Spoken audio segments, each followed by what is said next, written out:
Stop scrolling. Listen, y'all, some of these ladies in these TikTok streaks, they're giving what they need to give when it comes to fat loss.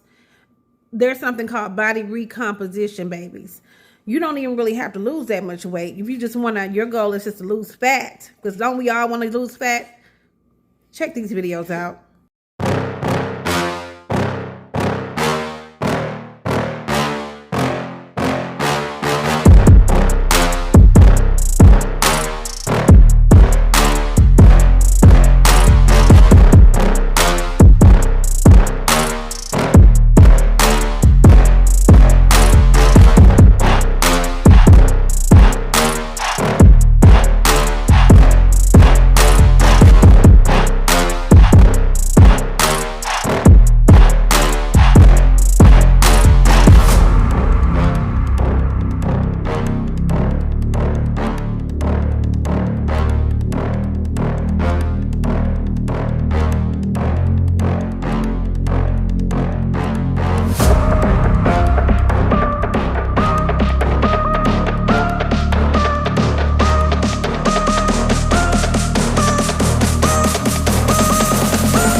Now, ladies, just give these ladies credit.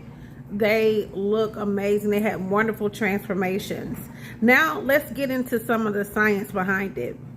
If you are someone that struggles with bloating and your stomach looks a little bit like this, keep watching for my 3 favorite tips to maintain a snatched waist all still while bulking. Number 1, quite controversial, wearing a waist trainer. I got this one from TikTok shop for about $27. It's so hard to find a good quality waist trainer, and I love this one. I have been wearing a waist trainer since I was in high school. The body was always giving slim thick, so I swear by these, but it is personal preference. I will ride or die for my waist trainer. I don't care.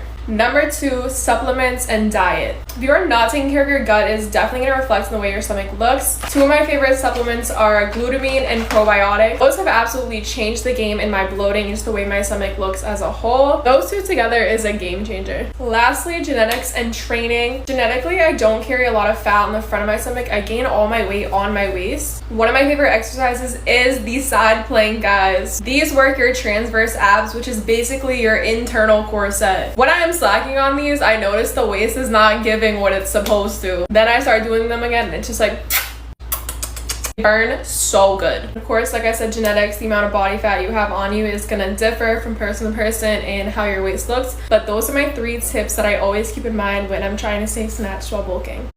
You can drop the pounds, build the muscle after age 40, after age 50, after age 60, in spite of perimenopause and menopause happening. I'm Adriana, menopause fitness coach. I'm 51 years old. I'm also a mom of 4. I help women drop the pounds, build the muscle after age 40. No gimmicks, no BS. I was once this, and now I'm this. So I bring some street cred to the table. Number 1, is your current environment serving you, yes or no? This is a question that you have to answer for yourself. Whether you made a series of decisions and now you're in a little bit of a pickle, or when life just kicks you in the throat, no matter what's going on, you have to ask yourself if your current environment is serving you and if you're truly thriving in that environment. And if the answer is no, then we move on to this next question. 2, ask yourself, are you willing to do what's required? In order to get somewhere else, you have to change something. Stop falling in love with your comfort zone. Stop edifying your comfort zone, because every time we choose comfort over something that we know we need to do but we don't do, we're saying that our comfort zone is the most important thing out there, even if you didn't verbalize those words. 3, you make a decision. You make a decision to start moving. You make a decision that regardless of the most imperfect schedule, but you're trying to make perfect, you're still going to move. Even if you have a history of being last on your totem pole of priorities, you're still going to make a move. You're going to start edifying. You're going to stop waiting for permission. You're going to start taking action so that way you're getting closer and closer to your goals. Far too many women wait for the perfect opportunity, the most perfect schedule,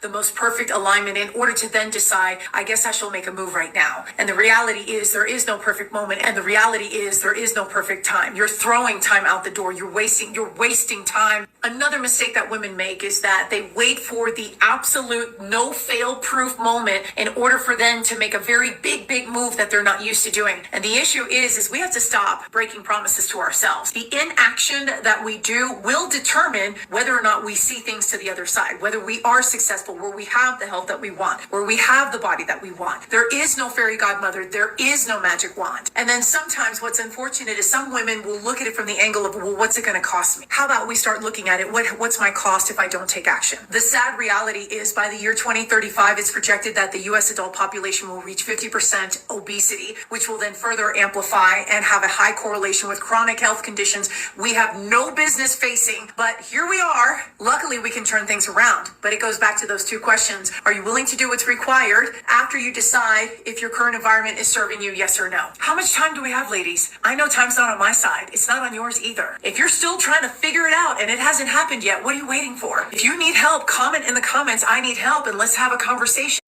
All right, y'all. Well, it's time for me to hit this bed, but I hope you enjoyed that, and stay tuned for the next video. Thank you for watching, and please remember to take the shackles off your mind, body, and spirit. Have a wonderful day. This is Shanika Bridges Matthews signing off.